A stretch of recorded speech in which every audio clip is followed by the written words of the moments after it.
ಎಲ್ಲರಿಗೂ ನಮಸ್ಕಾರ ಸ್ನೇಹಿತರೆ. ಎಲ್ಲರಿಗೂ ಈ ಒಂದು ರಹಸ್ಯ ಬಯಲು ಕಾರ್ಯಕ್ರಮಕ್ಕೆ ಸ್ವಾಗತ ಸ್ನೇಹಿತರೆ. ನಾನಿವತ್ತು ಈ ಒಂದು ರಹಸ್ಯ ಬಯಲು ಕಾರ್ಯಕ್ರಮದಲ್ಲಿ ಮನಸ್ಸಿನ ಬಗ್ಗೆ ಕೆಲವೊಂದಿಷ್ಟು ವಿಚಾರಗಳನ್ನು ನಿಮಗೆ ತಿಳಿಸ್ತಾ ಹೋಗ್ತೀನಿ ಸ್ನೇಹಿತರೆ. ಮನಸ್ಸು ಅಂದರೆ ಏನು, ಮನಸ್ಸಲ್ಲಿ ಎಷ್ಟು ಪ್ರಕಾರಗಳಿವೆ, ಅವುಗಳ ಅರ್ಥ ಏನು ಅಂತಕ್ಕಂಥದ್ದು ನಾನು ಸಂಕ್ಷಿಪ್ತವಾಗಿ ನಿಮಗೆ ತಿಳಿಸ್ತಾ ಹೋಗ್ತೀನಿ ಸ್ನೇಹಿತರೆ. ಶಾರ್ಟ್ಕಟ್ ಆಗಿ ತಿಳಿಸ್ತಾ ಹೋಗ್ತೀನಿ ಸ್ನೇಹಿತರೆ. ಮೊಟ್ಟ ಮೊದಲ ಬಾರಿಗೆ ಮನಸ್ಸು ಅಂದರೆ ಏನು, ವೈಜ್ಞಾನಿಕವಾಗಿ ಏನು ಅಂತಕ್ಕಂಥದ್ದು ಸಂಕ್ಷಿಪ್ತವಾಗಿ ನಾವು ತಿಳ್ಕೊಳ್ಬೇಕಾಗುತ್ತೆ ಸ್ನೇಹಿತರೆ. ಮನಸ್ಸು ಅಂತಂದರೆ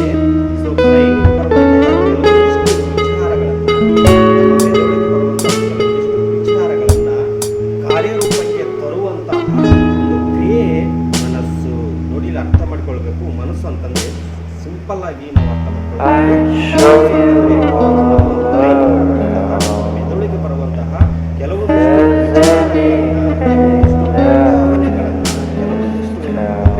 ಕ್ರಿಯೆಗಳನ್ನು, ಆಲೋಚನೆಗಳನ್ನು ಕ್ರಿಯೆ ರೂಪಕ್ಕೆ ತರುವಂತಹ ಒಂದು ಶಕ್ತಿಯನ್ನು ನಾವು ಮನಸ್ಸು ಅಂತ ನಾವು ಕರಿತಾ ಹೋಗ್ತೀವಿ ಸ್ನೇಹಿತರೆ. ಈಗ ನಮ್ಗೆ ಕೆಲವೊಂದಿಷ್ಟು ವಿಚಾರಗಳು ನಮ್ಮ ತಿಳುವಳಿಕೆ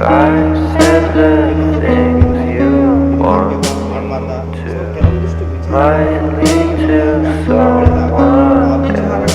ಮಾಡಬೇಕು ಮಾಡಬಾರ್ದ ಅನ್ನುವಂತಹ ಏನಪ್ಪ ಅಂತಂದರೆ ನಿರ್ಧಾರ ಮಾಡುವಂತಹ ಮತ್ತು ಕಾರ್ಯರೂಪಕ್ಕೆ ತರುವಂತಹ ಒಂದು ಶಕ್ತಿಯನ್ನು ನಾವು ಮನಸ್ಸು ಅಂತ ನಾವು ಹೇಳ್ತಾ ಹೋಗ್ತೀವಿ ಸ್ನೇಹಿತರೆ.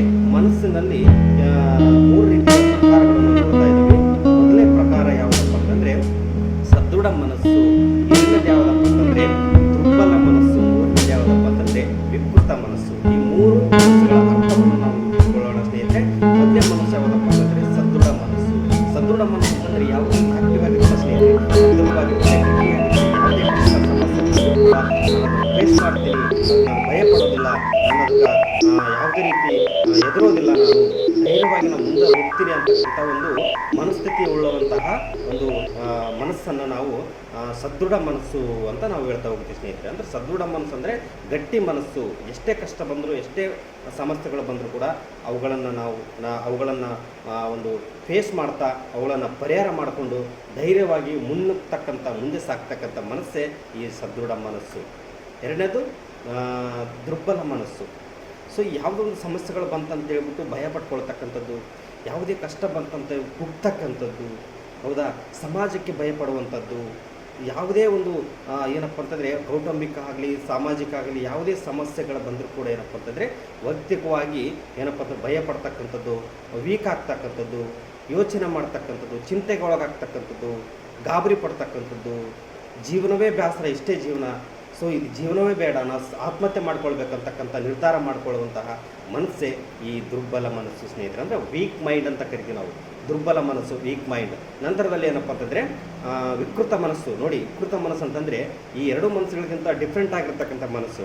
ಇದು ಏನಪ್ಪ ಅಂತಂದರೆ ಮೋಸ ಮಾಡುವಂತಹ ಮನಸ್ಥಿತಿ ಹೊಂದಿರತಕ್ಕಂಥ ಒಂದು ಮನಸ್ಸು ಆಗಿರುತ್ತೆ ಸ್ನೇಹಿತರೆ. ಅಂದರೆ ಇನ್ನೊಬ್ಬರಿಗೆ ಮೋಸ ಮಾಡ್ತಕ್ಕಂಥದ್ದು, ತನ್ನ ಸ್ವಾರ್ಥಕ್ಕೋಸ್ಕರ, ತಾನು ಬದುಕುವುದಕ್ಕೋಸ್ಕರ ಸೊ ಇನ್ನೊಬ್ಬರಿಗೆ ಮೋಸ ಮಾಡ್ತಕ್ಕಂಥದ್ದು, ಇನ್ನೊಬ್ಬರಿಗೆ ಕೇಡು ಮಾಡ್ತಕ್ಕಂಥದ್ದು ಮನಸ್ಸೇ ಈ ವಿಕೃತ ಮನಸ್ಸು ಅಂತ ಹೇಳ್ತಾ ಹೋಗ್ತೀವಿ ಸ್ನೇಹಿತರೆ. ಈ ರೀತಿ ನಾವು ಮನಸ್ಸಿನ ಬಗ್ಗೆ ತಿಳ್ಕೊಂಡ್ವಿ ಸ್ನೇಹಿತರೆ. ನಮ್ಮದು ಈ ಮೂರು ಮನಸ್ಸುಗಳಲ್ಲಿ ಸದೃಢ ಮನಸ್ಸು ನಮ್ಮದಾಗಬೇಕಂತಕ್ಕಂಥ ಮಾತನ್ನು ಹೇಳ್ತಾ, ಎಲ್ಲರೂ ವೈಜ್ಞಾನಿಕವಾಗಿ ಮತ್ತು ವೈಚಾರಿಕವಾಗಿ ಚಿಂತಿಸೋಣ ಅಂತಕ್ಕಂಥ ಮಾತನ್ನು ಹೇಳ್ತಾ ಈ ಒಂದು ಕಾರ್ಯಕ್ರಮವನ್ನು ಮುಗಿಸ್ತಾ ಎನ್ಸಿದ್ರೆ ಎಲ್ಲರೂ ನಮಸ್ಕಾರ.